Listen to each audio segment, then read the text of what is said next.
ankizy kely rehefa milalao dia tampotampoka eo dia mora miady. Indrindra moa ny ankizy lahy kely fa moramora kely ihany koa zareo dia mihavana indray. Fa tadidinao ve ilay tamin'ny mbola kely na hoe hitanareo rera ankizy rehefa milalao dia inona ilay mampibotsimbotsina anareo tampoka iny? Mipotra avy any dada na hoe misy tonton na misy zoko mipotra dia mibotsimbotsiny ery tahaka ny hoe iza mafy be. Dia ohatran'izany tokoa ny ankizy rehefa milalao. Fa mora mihavana ihany ny ankizy hoy isika. Tsy mifanaratsena kely dia aveo nefa mora mihavana. Fa ny tiako anentanana anao anefany eo amin'ny fiainana ihany koa be dia be ny zavatra mifandondona amintsika sy mifaneneny. Fa izao afaka mibotsimbotsina ihany koa zasenao.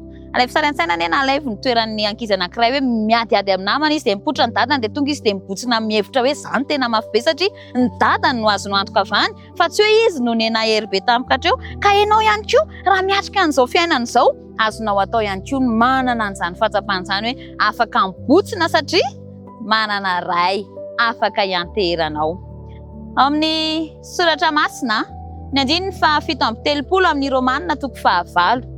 7:7 amin'ny Romanina 9:9 dia izao no lazain'ny soratra masina hoe kanefa amin'izany rehetra izany dia manoatra noho ny mpandresy isika amin'ny alalan'ilay tiantsika.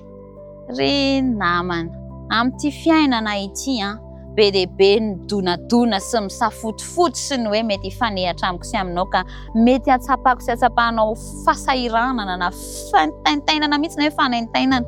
Fa izao manana ny Kristy ilay tia asenao sasenao manoatra noho ny zavatra rehetra amin'izany rehetrarehetra izany dia manoatra mihitsy noho ny mpandresy isika satria amin'ny alalan'ny Kristy ilay tiantsika. Ka ny antsoko anao dia ny hoe Kristy ihany hianteherana. Izy ihany mpanjiny ny isan'andro ary izy ihany avela eo anatrehan'ny fiainanao fa rehefa hitanao eo anatrehanao izy dia afaka mibotsina tahaka ny ankizy mahita ny dadany raha miady amin'ny namany ka mieritreritra hoe izaho mafy be ianao eo amin'izao fiainana izao. Fa Kristy tia ianao ny soratra masina no miteny hoe kanefa amin'izany rehetra izany dia manoatra noho ny mpandresy isika ao amin'ilay tiantsika. Azono anao izany tenin'Andriamanitra izany ary iaino dia amitiaro anao fanandramana dia ho tsapanao fa afaka ny andresy sasenao ao amin'ny Kristy ilay tiantsika.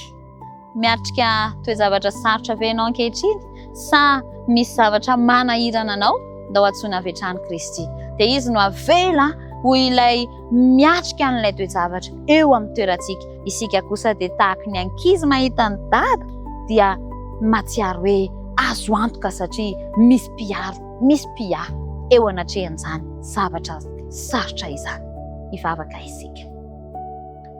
Andriamanitra tianay eo isaoranay ny teninao izay anambaranao aminay fa manoatra noho ny mpandresy izahay ao amin'ilay tianay.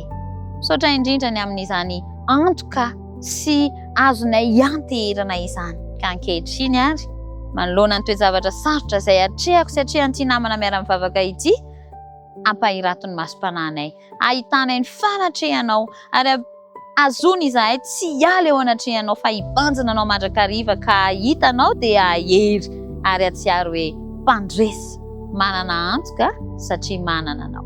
Mentahy manokana an'ity namana miara-mivavaka ity ary misaotra ny amin'ny fitiavanao isan'andro isan'andro. Anaran'i Kristy no ivavahanay. Amen.